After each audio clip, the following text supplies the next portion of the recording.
ناظرین، یہ رباب کی کہانی ہے جن کا تعلق سندھ سے ہے۔ رباب چانڈیوں کے خاندان کے 3 افراد کو دن دہاڑے قتل کیا گیا۔ ان میں ان کے دادا، والد اور چچا شامل تھے۔ یہ سانیہ 17 جنوری 2018 کو سندھ کے ضلع دادو کی تحصیل میڑ میں پیش آیا، جہاں وحشت اور دہشت کا صفاقانہ مظاہرہ کیا گیا۔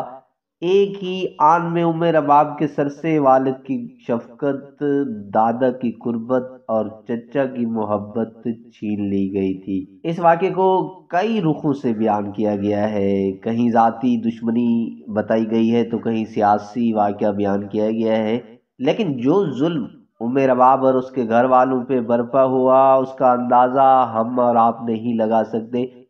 رباب نے اس غم اور غصے کو اپنی طاقت میں تبدیل کر لیا اور انصاف کے اصول کے لیے میدان میں نکل پڑی۔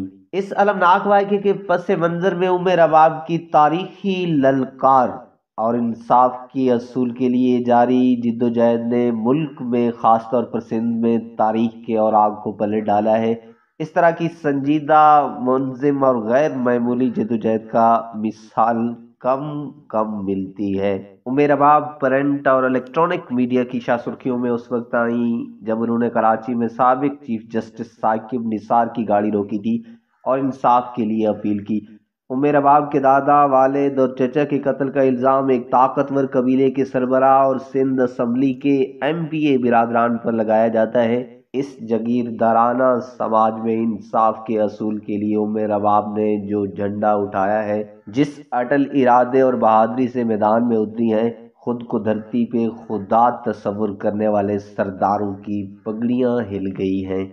رباب سرداری نظام کے خلاف اپنے والد کا مشن جاری رکھنا چاہتی ہیں، جس کے لیے وہ گزشتہ 15 ماہ سے انسداد دہشت گردی سے لے کر سپریم کورٹ تک کے دروازے کھٹکھٹا چکی ہیں۔ ان کا مطالبہ صرف 3 الفاظ پر مشتمل ہے: مجھے انصاف چاہیے۔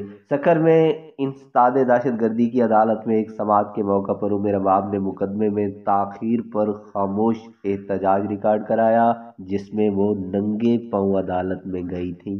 ناظرین، اس کہانی کے بارے میں ایک کومنٹ ضرور دیجیے گا۔